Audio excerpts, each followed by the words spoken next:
Welcome to the Etsy Conversations podcast, featuring inspiring interviews with Etsy shop owners, hosted by Ijama Elazu. Hi, and welcome to the Etsy Conversations podcast. I am your host, Ijama, and I thank you for joining me for another episode this week. And my guest today is Michaela. Michaela runs the Etsy shop Greater Goods Vintage. And Michaela, thank you for being my guest. I was going to say a little bit more about your shop, but I want you to first introduce yourself and then we'll jump right into it. Okay. Hi. I'm really happy to be here. I am very excited to talk about my Etsy shop. I don't do it very often, so just thank you. Thank you for having me on, and thanks for listening. Oh, yeah, you're very welcome. So, Michaela sells vintage items, and you sell primarily, can you tell us what you sell in your Etsy shop? Yeah, I sell clothing, primarily women's clothing from the 1920s through, I guess, early 60s usually is where it cuts off. But, you know, occasional knickknacks if they're fantastic. And right now I just started selling vintage children's books in a different part of the shop. So, but mainly clothes. Okay. And one of the things I liked when we first started communicating was that you said that it sounded to me like you've taken the time to curate a collection of fashion clothing that you sell, but you don't just do it just because you're selling. There's a bigger purpose and a bigger goal behind Greater Goods Vintage. Yes, actually, the clothing is sort of a platform. I love vintage clothes. I've always loved vintage clothes, but the idea behind the shop was based more in my experience working for nonprofits. I did a lot of fundraising for nonprofits, and I have tried to find something that I was interested in and liked doing that I could tie in raising awareness for different groups that I feel strongly about, but not working for anyone specifically. And it was kind of a mishmash of an idea, and I didn't have an overall goal when I started, but I thought basically if I could sell vintage clothes that I liked, and on top of that, be telling the people who are buying them that not only are a portion of the sales going to a charity, but a little bit about that charity and why it's a good thing, and just getting people involved by shopping for pretty things, because it's the easiest way to do it. So, right. So really it is a cover up for getting people to do a good thing. No, I'm just kidding. Oh, nice. So why did you pick the Etsy platform and not some other platform to sell on? I don't know. I have known about Etsy for a while. I had spent a lot of time drooling over other people's vintage clothing on Etsy and handmade goods. And, it's where I end up doing most of my Christmas shopping every year. And, I liked the marketplace. It's pretty. It's polished. And it seems overall curated in and of itself. So right. I liked that. Okay. So 10% of the sales that you make in your Etsy shop goes to a featured charity organization, and you select different ones that you will support. What goes behind, how do you select and vet the charities that you choose to support?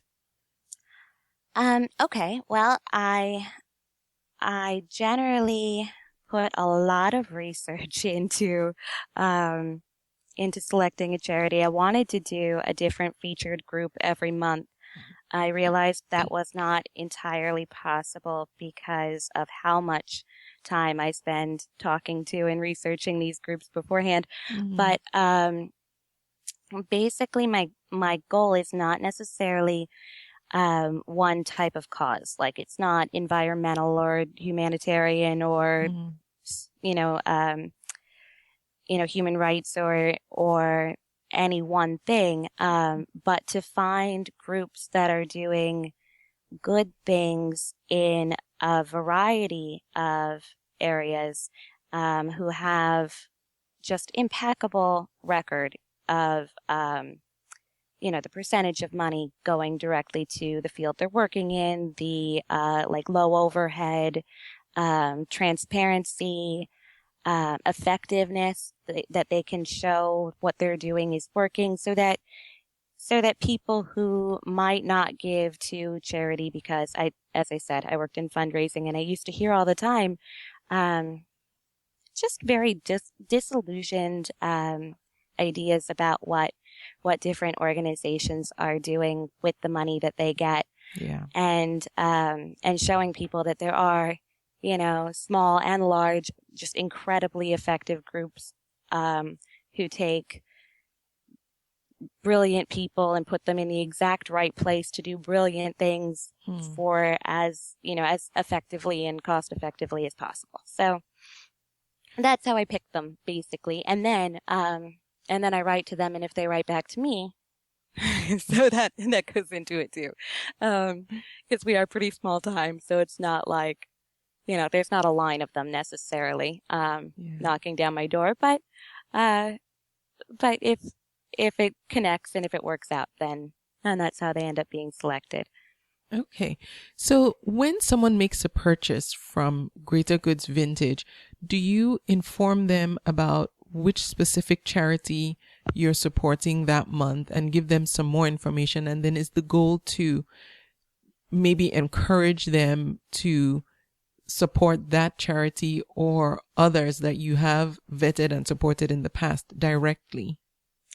Yes. So usually I will ask the organization for if they have any sort of like business cards or something very small printed that I can put in with the order. My thank you email that goes out automatically explains which organization is featured at the time and what they do, or a little bit about it.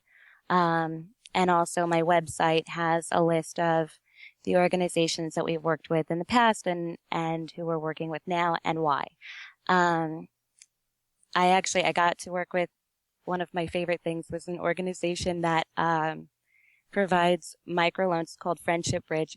They provide microloans to women in Guatemala.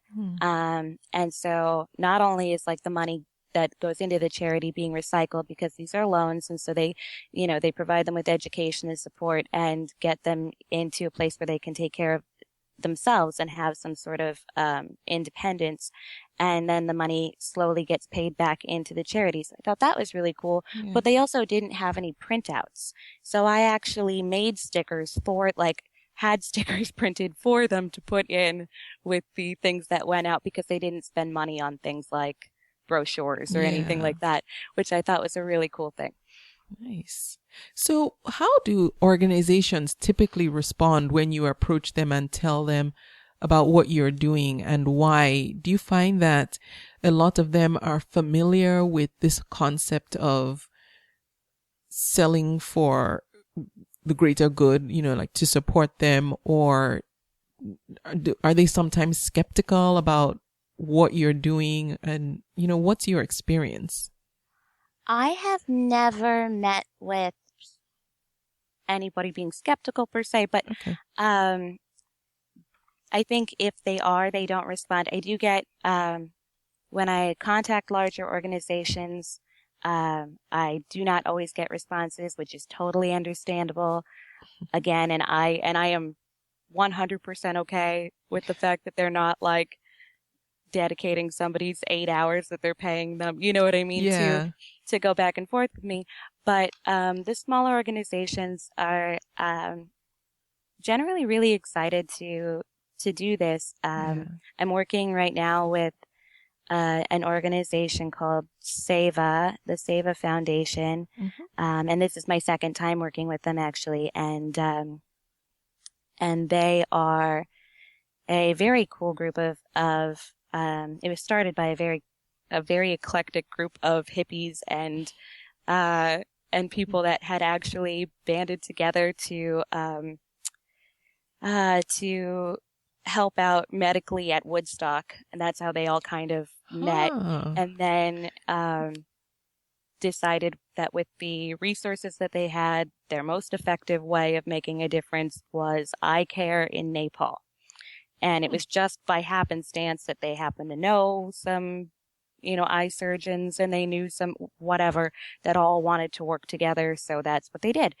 And they've been doing that now for a while, but since the 70s. But they are always really excited to work with Greater Goods, which is nice for me, because having the mutual support of them sharing things I post about them, me sharing things they post, it's more of a collaboration that way. Yeah. And they've been doing this since the Woodstock, the one from the 60s? Well, that's how, I guess, a large percentage of the founders met. So, and one of them in particular, I don't know if you know the name Wavy Gravy. There was the reason I heard about SEVA was watching this documentary about Wavy Gravy. He was this clown activist who a clown? He was a clown who during like the peace protests in Vietnam and during Woodstock, he was just very, very active in providing like medical support to people who had gotten injured, or it was just he's kind of a nutty guy, but he's one of the founders. So anyway. Man. You get some characters, but at the end of the day, when people are doing something so good and so helpful for, mankind, you're like, okay, I guess I'll look past the clown outfit. Right? Yeah. That's kind of how I felt. But, they're actually, and who better to be represented by a vintage store than a bunch of hippies, it's pretty fitting. So. Yeah.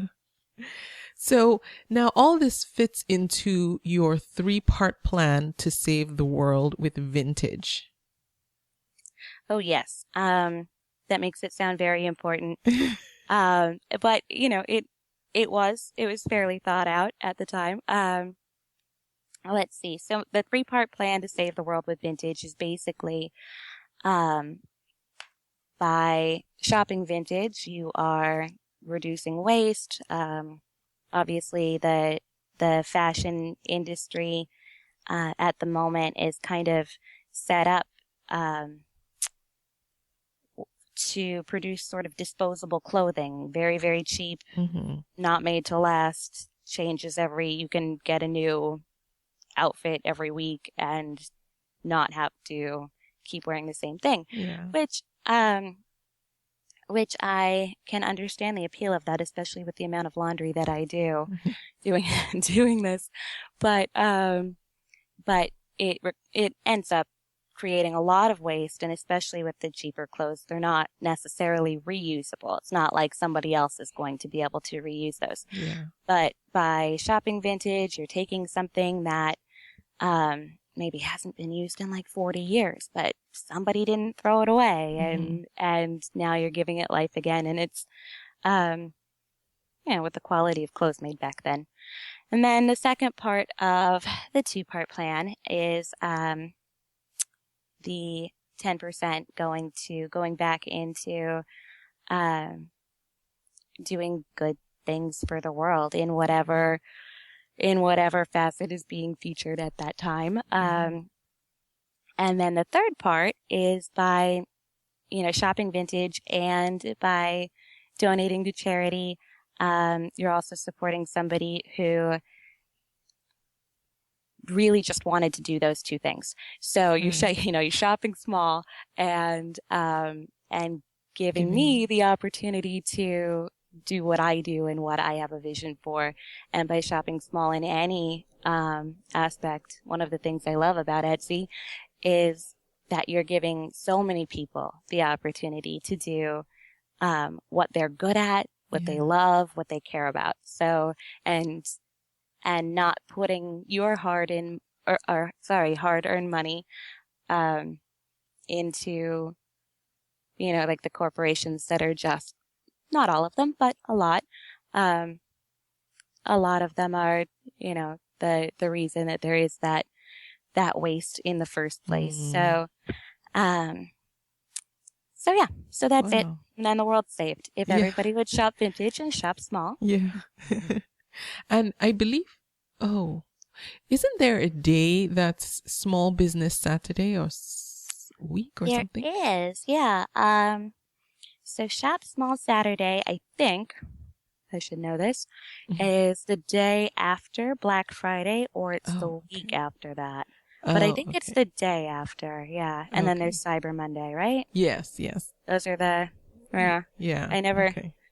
I never do those. So any of them. I know. So. I don't. I mean, one of the things about Black Friday that I do is I watch the news just to see how crazy it was. And it never fails to disappoint. I'm just like, man, I don't know how people do it. Okay. Back to vintage. Now I have this question. What's the difference, if there is one, between shopping vintage versus thrifting? Well, not much if you're thrifting for vintage. So, thrift stores, you can find anything from, and I do, anything from, something that was in Banana Republic last year to a dress from the 1920s to whatever. So, thrifting is also a really good hobby and a great way to get your clothes, just so everyone knows. All of mine are like, $2 or less. I have I have a rule. Not all of them, but yeah. Majority. Yeah. So that would be, vintage is anything that is from the early 90s backwards. So, not everything that you pick up at a thrift store can be considered vintage, but, and normally when people are hunting for vintage, they're looking for a specific era, whatever it is that they're, a specific look. But thrifting is a really good thing to do too. Yeah. So you could save the world that way too, I suppose.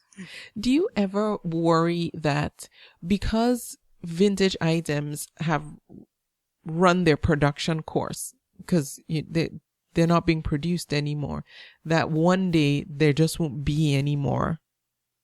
No. Oh my gosh. If you saw what I saw every week that I go to flea markets or auctions or estate sales or wherever, there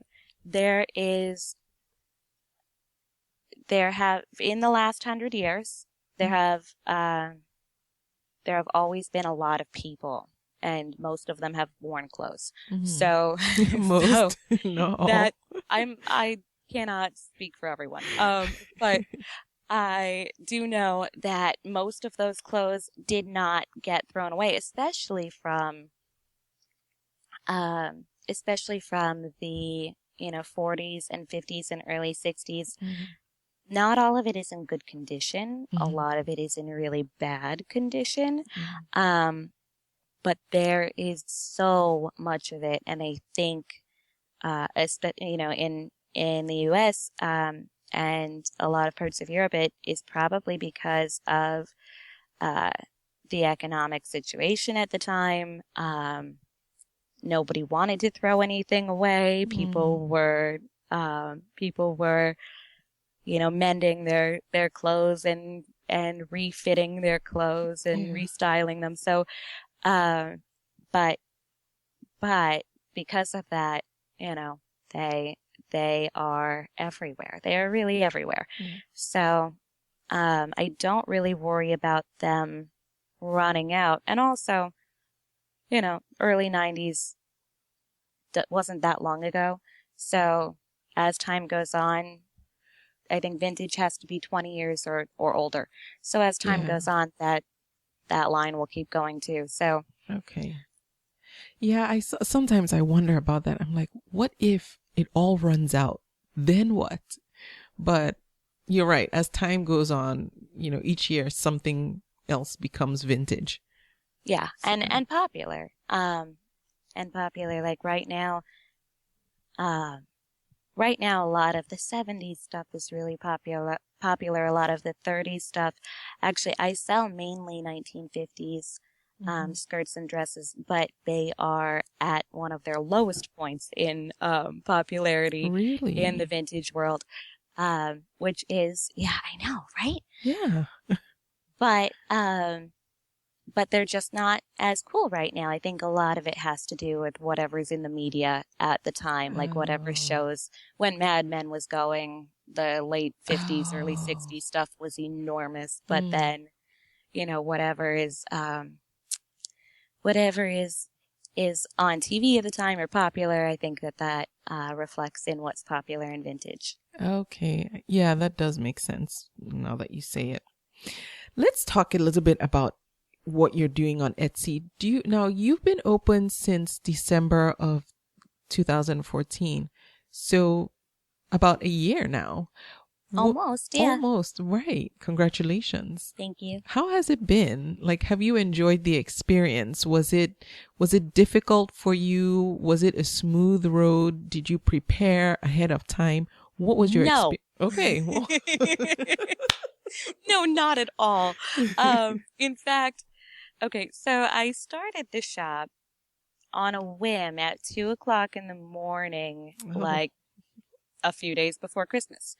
So, what had happened was I was thrifting, and I was thrifting for all of our Christmas decorations, and I had found these enormous 2-gallon sized Ziploc bags of Christmas ornaments, and they were $1 each. And so I bought a bunch of them and brought them home. And some of the Christmas ornaments I thought were really, really cool. I could tell they were really old. I didn't know very much about them. I went online. I started looking on eBay and Etsy and, finding out that they were from the 40s, from the 50s, Japanese, kitschy, whatever elves. And so I decided to try to sell a couple of them. And on Etsy. Yes. Well, okay. I started on eBay. Okay. And I put a couple things that I thought were prettier on Etsy because I thought, why not do both at the same time? Right. Because I was very optimistic about how much work would go into having an online store. Not much. No, I did not think so. So if it was something I could do at 2:00 in the morning, I mean, come on. So yeah, I stayed up all night one night after I sold my first thing on, it was eBay. That was what it was. It was eBay that I sold the first ornament on. And I think I sold them for $4 a piece, and then realized afterwards, oh my gosh, it takes a really long time to photo. I probably paid 10 cents for it, but it takes a really long time to photograph this and describe it and research it and list it and then mail it. And I got a brand new respect for Etsy and eBay vintage sellers that, not enough yet. Hold on. I have it now. So that's how it started. And then I realized that something that was $4 wasn't going to, be worth the amount of time. Yes. So I started selling housewares because I could still get that cheaply, but some of them were worth a little bit more.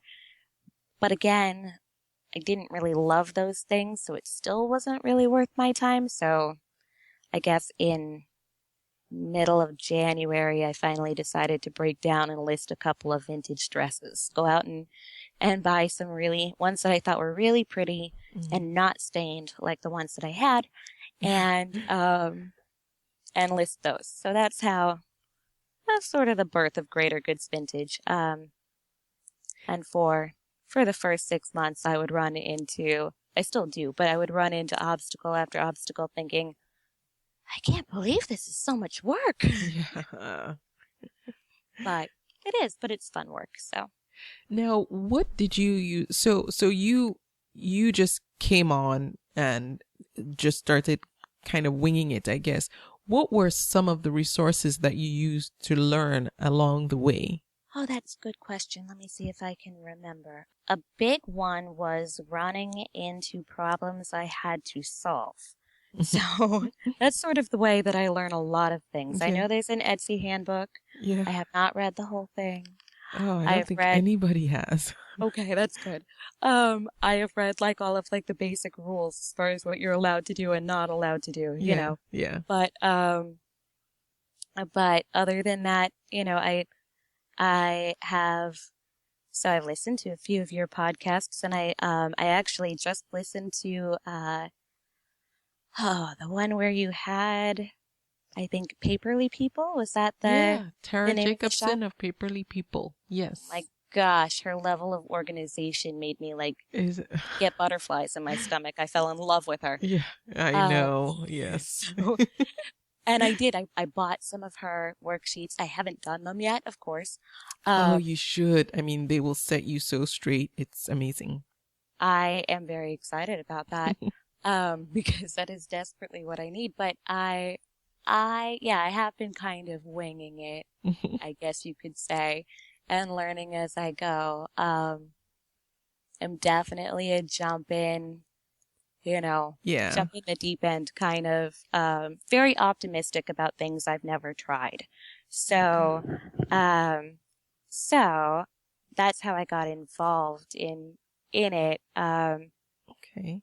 I don't think that I would have been brave enough to do it if I had known everything that was going to be involved. Yeah, and I like that. And I like that you said that, because I think there are two kinds of people. Some who just need to, at 2 a.m. in the morning, just do it because you're there, you see it, you think you can, and so you just go for it. But then there are people who work better when they know ahead of time what to do and read up on, how to start, what to, step 1, step 2, and all whatnot. But I think at the end of the day, especially because on Etsy, there are lots of resources and people, and there's the community and, things out there to help. You can find your way. You just need to figure out which kind of person you are. Yeah, I know that I'm definitely not one of those that gets all of the books ahead of time, but I follow this girl on Instagram who I think she over the summer was planning on opening. And she was like posting, she collected vintage jewelry. I can't remember what the name of her shop was going to be, or I would say it, but she collected vintage jewelry and she would be photographing these things and making these listings. I mean, this was like May, June, and she was talking about how she was opening the shop in September, October. And so she made a bunch of listings and didn't activate them until, she would like post pictures of her morning coffee with her Etsy for Dummies and her this. Oh. I'm like, oh my gosh, wow, I wish I had done that. But the truth is, if I had, I would not have opened Greater Goods. Like if I had really sat down and researched, oh my gosh, this is going to take me 60 plus hours a week. This is going to be, learning SEO and marketing and hashtags and things that I'm like, no. But yeah, so I'm glad. I guess I'm glad that I didn't do it that way. Right. But that would be the way that I would recommend. Which way? So, the learning about it. Oh, yes, okay. Okay. Now, do you remember when you got your first sale? How soon after you opened your shop did you get that first sale? The first one was, it wasn't immediate, but it was like within the first week, I think. Oh, that's not bad. Yeah. Yes, it was, hold on, I'm actually looking at it. It was December 28th. So I sold a very kitschy, like early 1950s Japanese ceramic mug for, I think, $12. So that was the first one. Okay. And they didn't really start happening right away after that. But once I started selling clothing, which I guess was easier for me to get excited about, they started happening a little bit more frequently. Funny. Do you think that's because you connected more with the product and so you were able to sell it better? Do you think your enthusiasm for what you sell translates into your products and so that helps with sales? I know it sounds crazy, but no, I definitely think that is the case. I am one of those people that I cannot sell anything unless I am excited about it. Like I can't. I'm not a salesy type person. Right. But if I'm excited about it, then I can't help it. I can't help but sell it. You know what I mean? Like I just want to push it on people. Yeah. So yeah. I think that had a lot to do with it. I think it was also part of it was probably just learning the ropes as I went and realizing, it matters what words you're using in the listings. Oh, it matters, learning how to take product photography, those things. So I think that it is a combination of the two. And let me ask you about that product photography. So you sell clothing. I see in some of your pictures, there's someone wearing the clothes and in some there isn't. How do you decide when you're going to model something on a mannequin as opposed to a real person? And which have you found does better as far as sales? Do you think people respond better to seeing a real person wearing something, or do you think it doesn't matter? It is very difficult for me to be objective. That's me. So, that's me in those clothes. I only put the clothes on and model them myself if they don't fit on the dress form. So I have a dress form that has the dress form is very stiff. And so if it's something that won't fit over the shoulders of the dress form, then I'll break down and put on makeup and a pair of heels and try to take my own picture.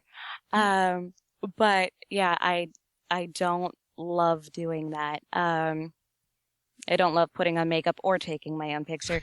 So, when I can avoid it, I don't. But as far as what sells, I mean, obviously I have a lot more photos of the clothing on the mannequin, so it's hard for me to know. Right. But I've gotten feedback actually when I first opened the shop. Here's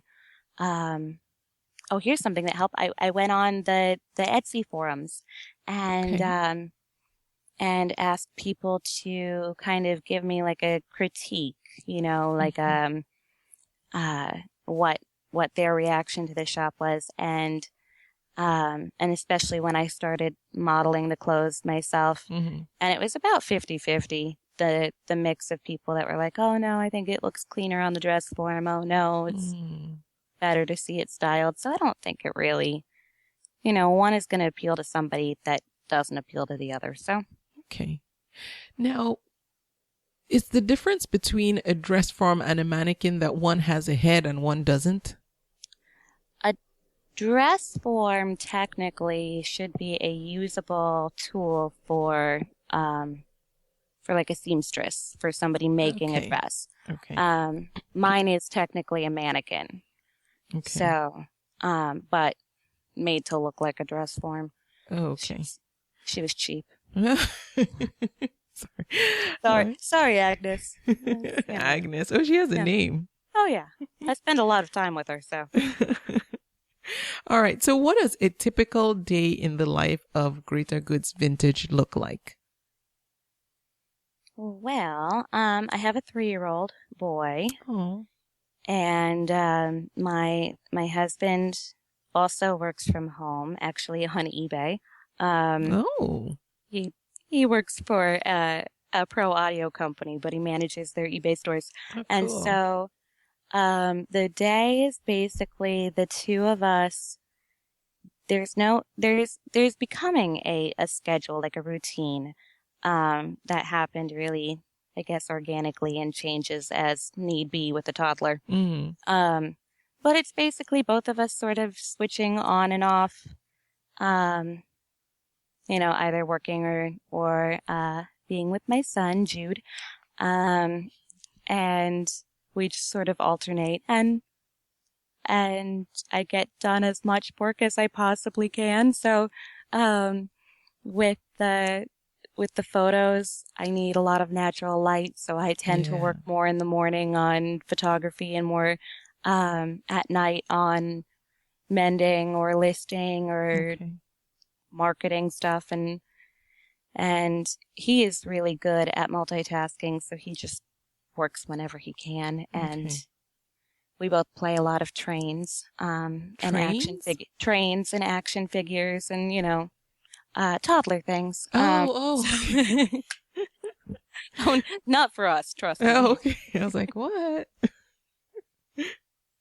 Yeah, work from home. So, so do you have specific tasks that you designate to certain days? Like, do you ship every single day? So when you get an order, you drop everything and take care of shipping, or do you ship on certain days of the week? And so you have things set up that, let's say you have one day for administrative stuff. I mean, answering convos is like an everyday thing, but other types of business related paperwork, how do you handle that?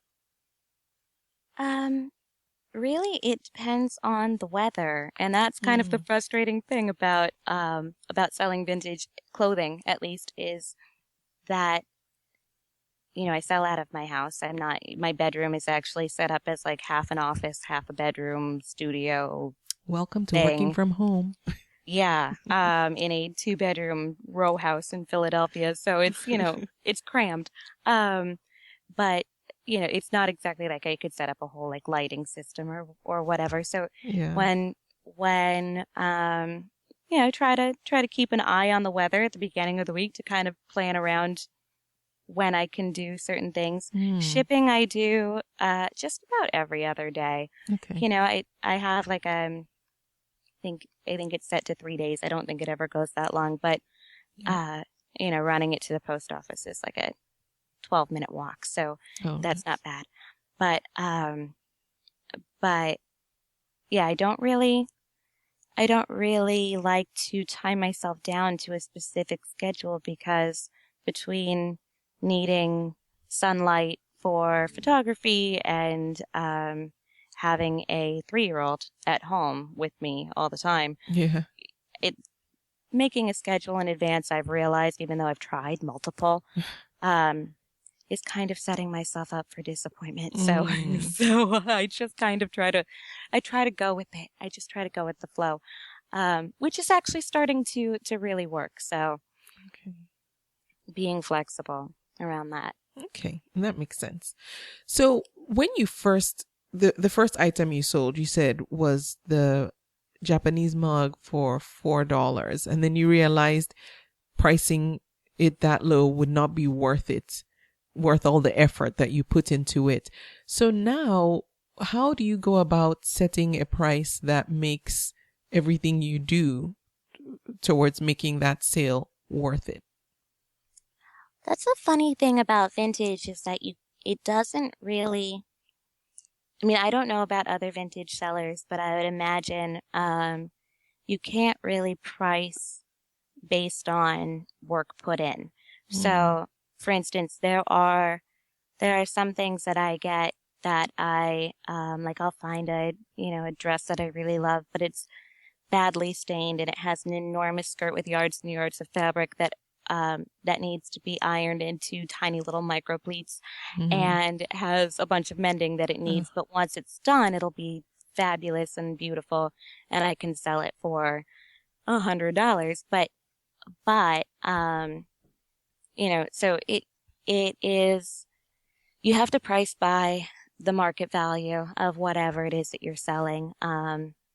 And vintage does have a pretty, there's a range. People can sell the same thing for different amounts of money based on their, I guess, clientele, demographic, what have you. But it is a pretty predetermined range. So, so I just try to price somewhere in the middle of the range per item, and some things I find in perfect condition and all I have to do is just wash them and iron them and put them on the form. And some things I find that need 14 hours worth of work, but it does even out. So. Okay. And do you do all the clothing repairs yourself? I do, and I didn't know how to sew. Whoa. I do. Yeah, I know. I do. I started out only buying things that did not need repairs, and I realized that I could not do that. And so, one of the things that took me a really long time to do was figuring out, like, I would go online. It's amazing how many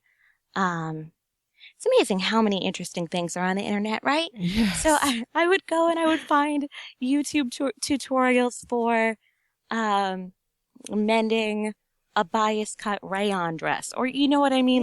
Very specific things so that I could learn how to specifically take care of vintage. And the things that I knew that I was going to be finding or wanted to be able to sell, but could rarely find, like a 20s dress. You can rarely find a 20s dress without a tear in it, So, learning to mend silk and things like that, just specifically learning each one as I went, and I'm still doing that. So, and some of them I've had to take my loss, and I call those dresses that don't turn out well after I've after I've tried to mend them, I call that tuition in vintage school. So funny. So what do you do with something like that at the end of the day you just can't sell? Do you redonate it to a thrift store, or do you just toss it? Either I will bring it to a thrift store or I will wear it. So most of my vintage clothes are things that I have that are beautiful and present beautifully, but when I think about, so when you list a vintage dress, you have to list everything that could potentially be seen as wrong with it. Like, like any tiny, like a tiny mark somewhere hidden in the pleats of a skirt that you can't even see when it's worn, but you want to make sure that people know up front what they're getting. Yeah. So, so if it's something that is totally wearable, then that is pretty much my vintage wardrobe is comprised of a lot of tuition money. Yeah. Slightly. It's like the land of the misfit toys.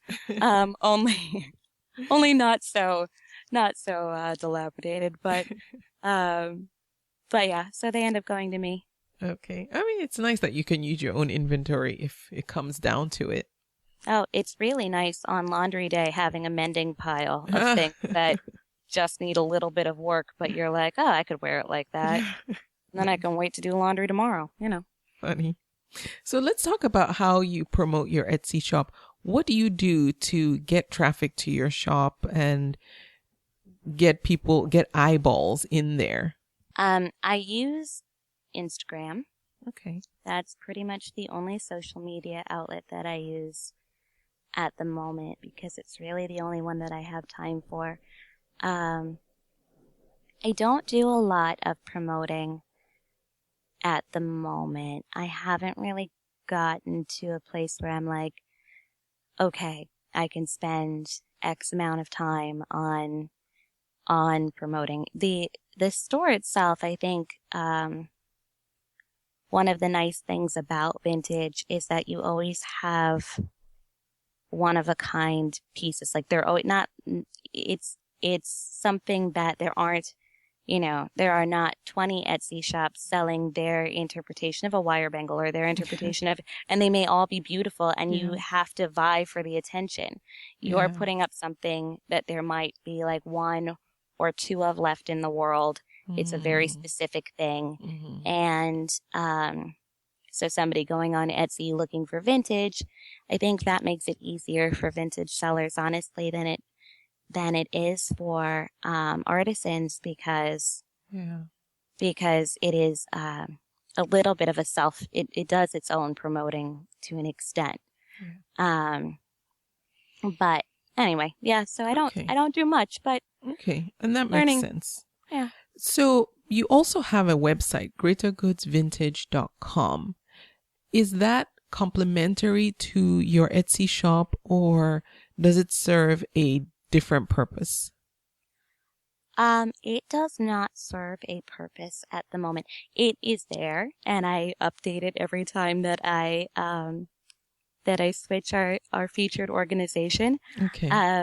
But that is so far. I would like to do more with it. I would like to use it as a platform for either a blog or collaborating, but those are on my in my big notebook of ideas. Yes, exactly. Oh yeah, the notebook. The notebooks. The unending list of things that we will get to one day, or hope to. Yeah, for real. Michaela's website, the one we're talking about, is greatergoodsvintage.com, and I will have links to the website as well. So if you want to go and check it out, and you can see what specific charity she's supporting right now, there's a section called Featured Organization. You can just click on it. It will take you to the website of that organization. You can read more about it there, and that's greatergoodsvintage.com, just like the Etsy shop, Greater Goods Vintage. So what would you say is one of the lessons that you learned, probably the hard way, because it sounds like you probably learned a lot of lessons the hard way, that you want to picked up on that. Yeah, just a little bit, that you want to share with people, and maybe save someone the trouble that you went through learning that? Well, I would say that one of them is definitely knowing a little bit more about what you're getting into. So like I said, that there is the and you were saying that the difference between the split between the people who jump in and learn as they go, and then people who do loads and loads of research. If I were talking to somebody, which I do often, I run into people all the time who say to me, "Oh, I'm going to open an Etsy vintage shop," and I do my best to give any advice that I can. But one thing that I would say is learn to sew. And learn to organize before you start. Definitely, and learn to iron pleats, because that will take up a lot of your day at the beginning. But no, just having a little bit more of one of the things that's nice about being an artisan on Etsy is that you're selling something that is yours, that you are, expert at, or you feel on top of. With vintage, you do need to know a little bit about washing and sewing and taking care of maintaining vintage, which came pretty easily for me, and I'm grateful for that. But is something that if I could do it again, that would be the one thing that I would want to brush up on beforehand. Okay. Oh, good to know. Now you've kind of hit your stride. You're still learning. We all are. What's something that you feel is working really well for you that you're doing right now? Well, it must be something. Yeah, I don't know. I don't know. It must be something, because I just started getting, upwards of, like, I think the busiest week was 22 orders. But with vintage, that's a lot, because it takes a long time to put each thing in your shop. So, got to the point where I was like, nobody order anything else because I'm going to run out of like, you can't just go hit relist on something, and make it again. So, something must be going well. I think, I struggled a lot along the way with trying to sell what was popular and not what spoke to me, and what I have started, like, I guess, continually been working towards, and continually having to like step back and say, no, just concentrate on what you love. Like, don't look at that Oleg Cassini suit from the 60s that you could get for $20. That's great that you could do that. And somebody who loves that will buy it and either wear it or sell it and be passionate about it. That's great. You need to focus on what you love. And I think that as I've been doing that and zoning more and more in on and learning more about the clothes that speak to me, the things that I find beautiful and interesting, I've been rewarded not just by knowing more about them and getting to be like a little bit more part of them, but it must show. It does show, I think, in my shop that that I am excited to sell them. So. Yeah, I think so. And it goes back to when I was asking you about, whether you felt like because you were selling something you were passionate about and really enjoyed, it was helping sales. I don't know. There's probably no scientific proof, but I just think it does have something to do with it being excited about what you're selling and enjoying it. I think so. I mean, at the very least, you are more motivated to work on it. Yeah. Do you know what I mean? Yes. And so the more time that you're putting in, the more, if you have that reluctance, I again, am not, if somebody had asked me a year and a half ago, even if I would ever own my own business, I would say, no way. No, I can't. I'm not self-disciplined. I'm not the person that can just do it when I don't want to. But unless somebody's, in charge of that. So, other than me. Yeah. So I think that as I have, just been more inspired to get up and work on these things, more excited to work on these things and read about them and learn about them. It does help productivity, at least, and so the more that you're putting out there, the bigger it's going to be. So that's my scientific answer. I don't really know, but that's okay. Now I meant to ask this earlier, but now you have a section called Books for a Cause. Yes. Is the cause the same as the overall mission of Greater Goods Vintage, or is it a separate cause? Is it something else on its own? No, Books for a Cause. At the moment, it got a little bit put to the wayside. I started, I guess, a month and a half or 2 months ago. You lose track of time working from home. You really do. But around then, and contacted a local Philadelphia literacy group. Philly has one of the worst school systems in the country. It is shameful. It's so sad, but there's a large percentage of kids that either by the time they're not going to public school anymore, they cannot read, or are at a very low reading level. And so I love children's books. I was a children's literature major I changed my major a lot, but for one of them. And I come across vintage children's books a lot, and a lot of like first editions. I had, a first edition of The Little Engine That Could for a little while in the shop. Like these books that you grew up on, and then like seeing the old printings. And I thought I would really like to sell them and then have that go specifically to literacy programs. So, and that will just be a constant right now. We've only worked with, the local the local organization, but that's only because I've only sold 2 books so far. Because, like I said, it got pushed to the wayside. Yeah. So I have a big old stack of books sitting next to me right now, waiting to get listed. But I also have a big old bin of clothes. So yeah, you know, I like so much how there's so much thought and purpose behind what you're doing. It almost sounds to me like, yeah, you want to make money. We all need money to survive, but there's a greater mission, greater good.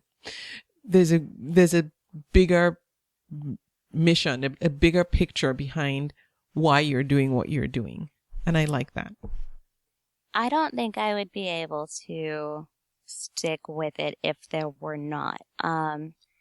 I have had about, I'm 27 years old. I've had about, I want to say 18 jobs in my lifetime at least. Like, It's like almost one a year. Yeah, just about. And never got fired, just couldn't most of them were like waiting tables or working in coffee shops, which are fun things to do. But like after a while, you're like, oh my gosh, this person could get up, get their French fries, sit down and save their money. Like that's I'm providing experience. I do love waitressing. I did love waitressing when I was doing it. But nothing felt like it was super substantial. Working for the organizations that I worked for, even I would think like, oh, well, if this were done this way or whatever, it would be so much more efficient. We would waste so much less, So, being on the time, all the times that I've wanted to quit in the last year, which have been a few. You mean quit your Etsy shop or? Oh, quit? yeah. Oh. Yeah. It takes a lot. It takes a lot of time and a lot of saying, no, I can't this weekend or no, you know what I mean? Like it's just a lot of being home. So every time that I have thought what's kind of kept me motivated through that is the fact that, we live on a pretty like normal middle class, like income and which is lovely and we're grateful. But how nice it is that not only do I get to put more money into these organizations, that's like I love charities. I love them. I think that it's amazing that people who know what they're doing that we're sending those people to go fix situations that require that. You know what I mean? Yes. So being able to support that more than we would be able to is awesome. And then also getting people involved who don't even know they're getting involved. You know what I mean? Like they're not paying attention to that when they go into the Etsy shop. And then I'm like, gotcha. Secret agent supporter. Yeah. I like that. Now, do you have any tools or resources that you're using now that you'd like to share? Whether it's for selling on Etsy or just in general, just being a productivity tool, anything in particular that you're really enjoying using now? I use this app that I am sure a lot of people know about it. It's, or a website, a photo editor tool called PicMonkey. Oh, love it. Yes. Yes. That thing is so good because it's so simple and it doesn't go into like I was never a Photoshop person. Anything that gives me that many choices, it can take me all day. Yeah. So, just being able to make like a photo collage, and Instagram. I know that like neither of those are super, like little hidden gems or anything, but those are really the tools that I use the most. Yeah. So, no, it's good. It's good to know. And I do love PicMonkey. I use it all the time. Ooh, I have another one. Vintage Fashion Guild. They have this amazing index of resources for people who are out there going thrift shopping and wondering, like what era their dresses from that they got for $1.50. Go to vintage VFG, I think it is .org, VFG, Okay. and they have like a label resource, a fabric resource that helps you like date and identify what you have in your hand. So it's a really cool tool. Oh, fantastic. Yeah. Okay, Yeah, for people who are interested in being their own vintage shopper. And it's vintage clothing primarily. Yes. Or only. Yeah. Okay. Okay. So I'll have a link to that. It's the Vintage Fashion Guild, as well as to Pick Monkey and the other resources we mentioned, Paperly People and SIVA, which is the organization you're supporting right now. Yes. So I'll link to all those in the show notes. Go to convome.com/greatergoodsvintage, and there'll also be links to Michaela's Etsy shop and her website. Check out what she's doing, and these resources as well. Now, Michaela, do you have an Etsy shop shout out? Maybe a seller that has helped you, or someone you like to buy from that you want to share? Oh my gosh, I have a million. I think, all right, well, you know what? Jambalaya. Jambalaya is the name of this girl, Jennifer's shop out in Oregon. The reason that the first thing I ever bought on Etsy, the first vintage thing that I ever bought on Etsy was my wedding dress, actually. And I already had a newly walking toddler at that point. So I didn't really have to, and was working from home, and so I didn't really have time to go wedding dress shopping per se. But I was so excited to order. It was breathtaking and wonderful. But she was kind of what inspired me to, just looking at her shop inspired me to look for at least vintage in the rest of the world. So that's Jambalaya. And is it Jambalaya? Jumbalaya, I think. Okay. And does she sell vintage clothing, or she hand makes them? They're vintage clothing. It's all women's clothing from the 30s, 40s, and 50s. And she's got like hundreds of dresses. They're beautiful. She's been doing this since Etsy Vintage started. So. Oh, wow. Okay. So I'll have a link to Jennifer's Etsy shop, Jambalaya, and then you can go check it out. And if you like what she has, let her know that Michaela sent you. Now, Michaela, what's the best way people can reach you if someone wants to get in touch with you? Probably by email. Okay. Instagram or email. So email is just greatergoodsvintage@gmail.com. And Instagram is just greatergoodsvintage, but sending a DM or, which is what the cool kids call direct message. I found out recently, so I'm pretty proud. Michaela. I know, it's so bad.